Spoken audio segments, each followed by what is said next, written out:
What's up, guys? It is Quynhforthewin. If you do not know me already, I am a self-love coach and I host Win with Women sessions, which is all about women getting together to support each other, not only on a personal level, but professional level. So if you're interested, the link is above. And also I co-host a monthly self-love workshop called Self-Love Exodus with my girl, Hallie.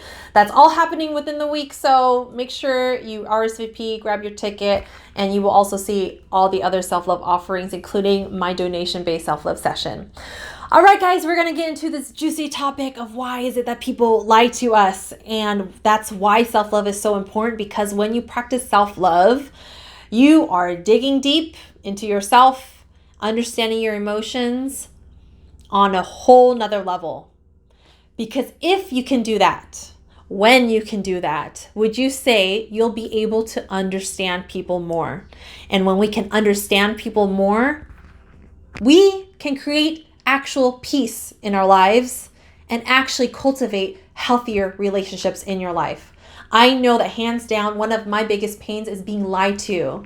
And especially in my romantic relationships, there's nothing like being in love with somebody and then experiencing that person lying to you. Ooh, that does not feel good, right? Leads to all the disappointments and the heartbreaks and frustrations. And you're just like, oh, I just want to know the truth. Can I just know the truth so I can be free with the truth and move on with my life with the truth? So you guys already know what I'm going to say, right? If people are lying to us, to understand that, let's take a deeper look about why we have been dishonest. When have you been dishonest with yourself? And when have you been dishonest with somebody else? And why? Why? So for myself, there's two people in my life that I've lied to hands down the most often. And that is my mom and dad. Sorry, mom and dad.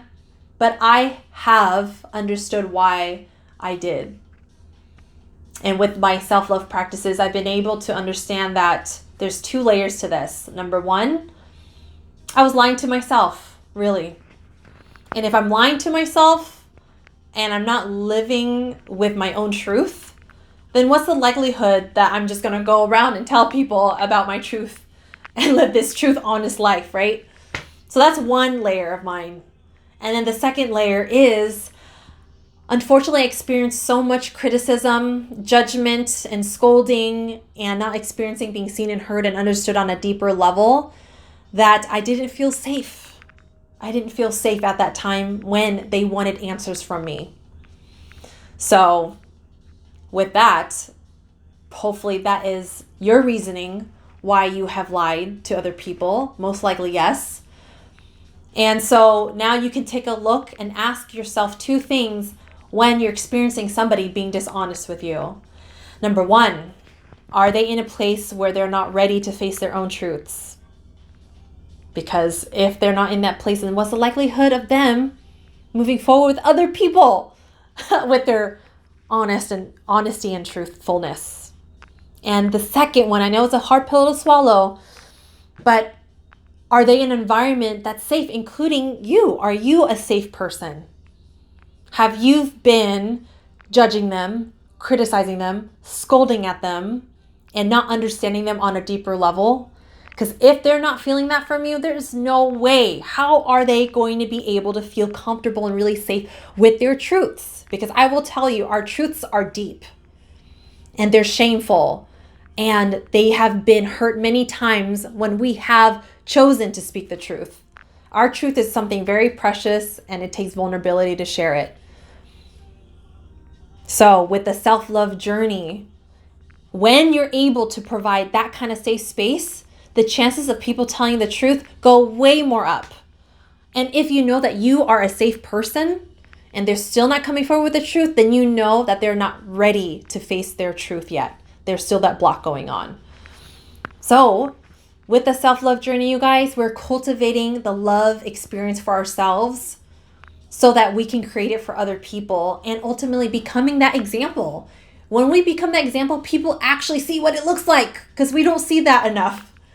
And I know from my own personal experience, seeing it in real life in somebody else gave me the encouragement that, wow, it actually exists and it's possible to obtain and become in my lifetime.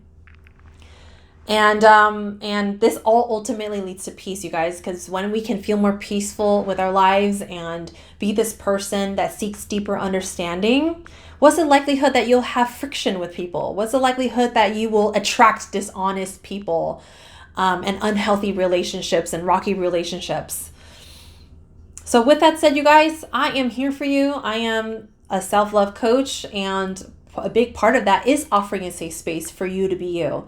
Because if you can be yourself, then that means you can express yourself, which opens up space for you to process your pains and ultimately experience becoming your own best friend. Becoming my own best friend has served me through the ups and downs, and no matter where I'm at, I can be there for myself and be rock solid in who I am, no matter what happens. All right, guys, with that said, if you need any support, again, the link is in my bio. You will see everything that I'm offering, including the donation-based self-love sessions. All right, guys, see you on the next one.